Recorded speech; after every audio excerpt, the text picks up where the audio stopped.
Hi everyone, so I did another chapter of this book, Think and Grow Rich. The concepts are interesting. The chapter was on desire and how do our desires shape us. I say it's interesting because circumstances can shape you, but you can also keep your goals or your desires in mind.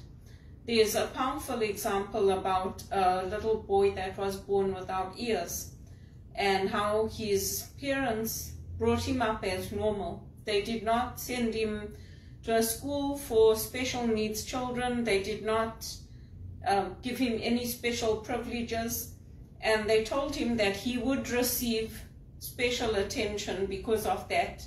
People would try to make things easier for him, and that he had to do his best to be normal. And also how when the father placed his hand over the mastoid bone and at the base of the neck, of where the brain joins with the neck, the child could actually hear. And what he used to do was he used to place his teeth over the gramophone, and through that sound going into the bone, he could hear. And then how later on tools were developed that actually could help children to hear, and through that he got his hearing. So we live in an age where the miraculous happens, where things that were not normal are now normal. The restoration of sight, the hearing aids, things like that, things that we never imagined possible, even flying. And the children of parents who told them they could never do it are the ones that invented these things. So I think it's just about keeping our faith, keeping our goals in mind. And even if we don't achieve them, even if we don't accomplish them, at least we can know that we tried, we made the effort, and we don't give up. And often you find that the universe, the changes in the universe will bring about the solutions for us. They'll bring about the positive things that we need. Sometimes it does take other people being involved. Sometimes it's a matter of faith. Like Carolyn Myss wrote the book about invisible acts of kindness, and how just little acts of kindness can change lives. One person at a time. It doesn't have to be big things, it can be small things. And all those things together add up.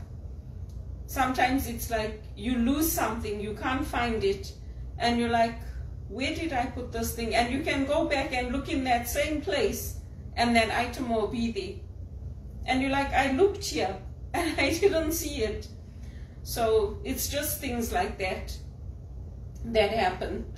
For me, it's like when my certificates from Wits University, my mother posted them all to me, and one of them got lost, unfortunately, in the mail. The one that I was given for a certificate of merit. But I got all the others. So to me, to get something like that from Zimbabwe, it's bordering on miraculous, because a lot of things go missing in the post. You don't get them, they never arrive. So it was a good chapter to read and to hold the vision on. I think in the times that we're living in, some of us are feeling the desperation of not having work, of jobs being taken away. The jobs taken away from here that have gone to South Africa benefit them, but it also benefits us because it's proving that they can do the same job as us with the same support. If there's no support, then nobody can do it. But if they get the same support that we get, the same coaching, the same development, they can also come up. Because many of the challenges that people are facing there, people starting to face here as well. Astronomical prices, things going up, lack of jobs, lack of opportunities, no stable work. I've been going through it for 20 years since I came to Canada. So when John Maxwell says lead by example, we have to know that others are also watching us. The same way we are watching others, others are watching us to see what we do. And so I think for me, like when I got taken into the police station, all the volunteering I did, all the people I mentored, everything good I did, all of that helped me. Because really, what could they say? There was nothing they could say to me because I had such a good track record. I had such a good example, and people spoke highly of me. And even Regis College, I never feel that way, but other people feel that I'm an inspiration, I'm a good example, and I feel I can do more, I can achieve more, I can accomplish more. And so I want to do that. But all those things, all the certificates I hold, the standards of excellence, all of those things matter. Getting into elite universities, getting into Regis, into U of T. We are an accredited college for Regis College. And I like the fact that I went to a small college, a unique college, not something that was just, you're just one of the masses. We got special attention. We had small classes. Because without that extra attention and help, I don't think I would have done as well. So it's important to remember that. And I know my friends are also benefiting from my talks, from what I'm putting out there. You get a lot of scammers, you get a lot of fake people that will like your posts or send you fake friend requests and all of that. But you also have a lot of good things. And I enjoyed Pope Francis's talk today on AI because what he said is true. We should be in control of the technology. The technology should not be in control of us.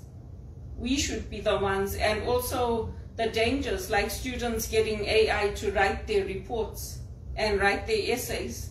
That's also true.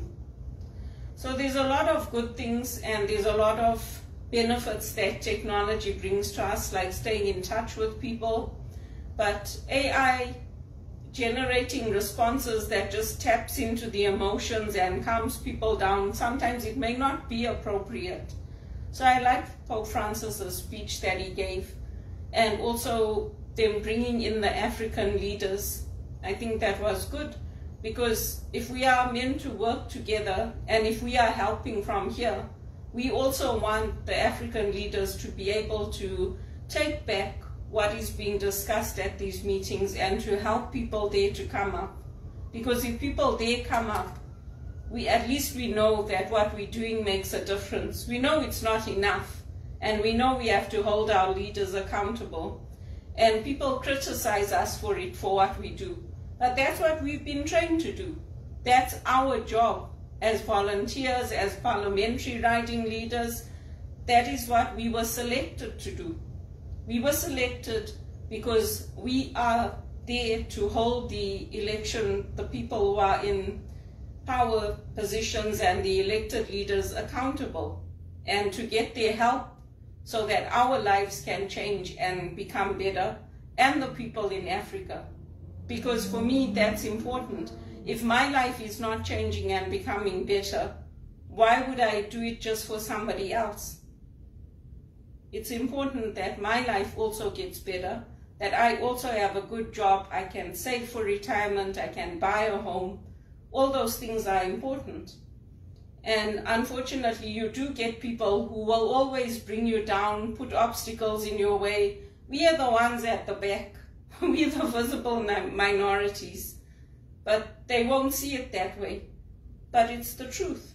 And as the populations change and there's more visible minorities, more mixed races, families having children, the dynamics will change, because the population demographics will change. And so eventually we will be the ones on the top. We will be the ones that will be in the management positions and that will be controlling things. And so we also have to remember that it's not about revenge. It's about knowing our histories and knowing that we did not have it easy, especially if we came here from the third world. They might think it's easy, but it's not easy. So that was the chapter I did today. Again, it's always about me trying to get extra speaking engagements, similar to what I did for the Nelson Mandela Children's Fund, looking to build workshops, looking to get a job. All these things I'm doing are geared towards that. I'm not just doing it to say, okay, this is to explain this chapter. No, I'm doing it because I want to build a business. I want to get income coming in from it. I want to get some speaking engagements, and I want to have opportunities to do that, as well as hold a job. And many people do it. It's not just me. Many people do what I'm doing, and they do get the opportunities to speak and to go out, and they get paid plane tickets, they get the hotels paid for. Even the priest told me from India, they said you need to just keep doing it because you will get it and you are good. So I'm going to persevere and not give up. I don't think it's as simple as saying, oh, by the end of June I'm going to be earning 80,000 a year. I don't think it's as simple as that, and repeating a mantra and saying, oh, this is what's going to happen. I think there's a journey we go through, and the circumstances around us also affect us.